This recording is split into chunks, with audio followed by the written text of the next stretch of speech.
Bonjour, aujourd'hui c'est le 18 juin et bienvenue à notre méditation. Nos méditations sont sur la grâce, sur la sagesse et les paroles. Nous les avons commencées pendant le premier confinement au mois de mars de l'année 2020, au début de la pandémie ici en France. Et nous avons donc continué à ce jour. Tous les jours, pour l'instant en tout cas, il a une méditation sur le thème de la grâce, sagesse et parole. Vous pouvez vous abonner à cette chaîne, qui est la chaîne de l'Église baptiste de la Côte Basque, ici dans le sud-ouest de la France, dans le département 64 et 40, les Landes et les Pyrénées-Atlantiques. Merci beaucoup pour ceux et celles qui se sont inscrits à cette chaîne. Cela nous aide beaucoup à faire connaître l'évangile de notre Seigneur Jésus-Christ en France et dans le monde. Nos méditations sont en anglais, en français et en portugais. Et aujourd'hui, nous sommes dans Proverbes chapitre 12, verset 6. Les paroles des méchants sont des embuscades meurtrières, tandis que la bouche des hommes droits les délivre. Le rôle très important de la grâce de Dieu, c'est de nous transformer, nous éduquer, comme dit Paul en écrivant à Tite. Elle va donc changer notre façon de penser, elle va changer notre façon, par la suite, de parler et de marcher, synonyme de vivre dans le Nouveau Testament. Certains vont même courir. Donc nous avons ici un rôle très important joué par ces personnes qui sont appelées les justes, ou des hommes droits, c'est parce que par leur bouche, par leurs paroles, ils peuvent donc délivrer les gens, tandis que les injustes, les méchants, vont en fait mettre des embuscades meurtrières avec leur langue. Vous voyez l'importance d'avoir une langue changée par le Seigneur. Nous avons dans Luc chapitre 20, comme dans d'autres textes des évangiles, des occasions intéressantes où Jésus doit faire face à des espions qui étaient envoyés par des religieux et qui étaient là juste pour justement, comme dit le texte de Proverbes, mettre des embuscades meurtrières sur le chemin du Christ.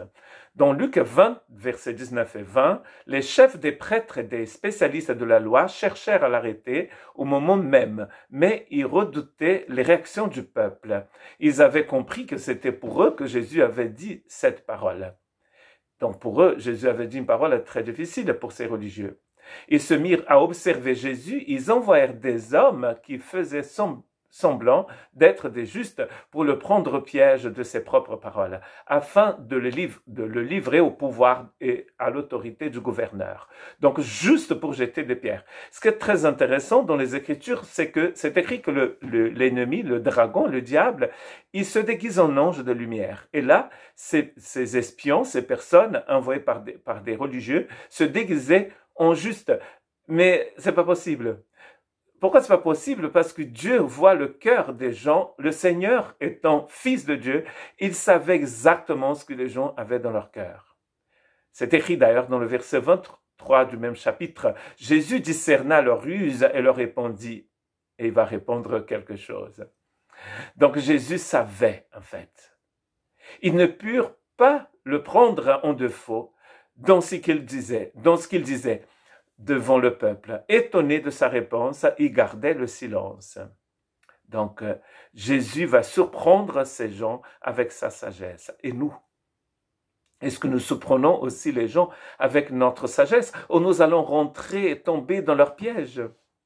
Quand nous répondons avec colère, quand nous laissons la chair parler, nous tombons dans le piège des méchants. Vous savez, si vous suivez nos méditations, et c'est écrit, que la sagesse, parfois, c'est pas de répondre, mais c'est de se taire, n'est-ce pas? De se taire.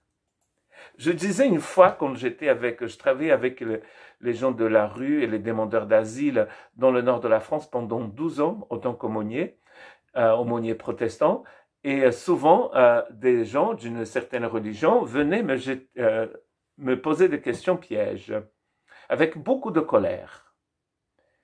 Et moi, une fois, je dis à un monsieur très religieux, très très fidèle à sa croyance, à sa religion, mais rempli d'une haine incroyable, avec des menaces et des paroles très dures à propos de notre Seigneur Jésus.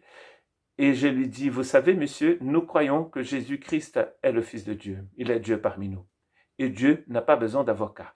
Donc, c'est pas à moi, avec de la violence, d'essayer de défendre celui qui vit pour les siècles des siècles. Qui suis-je pour défendre Dieu? Dieu n'a pas besoin de mes paroles violentes pour être défendu. Et en plus, Jacques dit que la colère de l'homme n'accomplit pas la justice de Dieu. Vous avez pour père le diable, dit Jésus dans Jean 8, 44. Parfois, il est très fort. Il dit des paroles très fortes et dures. Et vous voulez accomplir les désirs de votre père, il dit. Il a été meurtrier dès le commencement et il ne s'est pas tenu dans la vérité, parce qu'il n'y a pas de vérité en lui. Lorsqu'il profère le mensonge, il parle de son propre fond, car il est menteur et le père du mensonge. Donc vous voyez, quand le diable parle, il ment. Il ne peut pas faire autrement, c'est ce qu'il a dans son cœur. Mais les disciples de Satan font pareil. Et les disciples du Christ aussi. Quand nous parlons du fond, de ce que nous avons dans notre cœur. Cela est très important alors de connaître le Seigneur, sa grâce et sa sagesse. C'est lui qui va transformer notre cœur. Nous ne pouvons pas le faire. N'est-ce pas? Et donc il faut laisser le Seigneur agir dans notre vie. Nous avons un rôle très important à jouer dans l'économie divine. Et parfois, il faut juste vivre et se taire. Dieu nous a appelés à délivrer les gens des embuscades meurtrières par notre bouche. Que Dieu vous bénisse.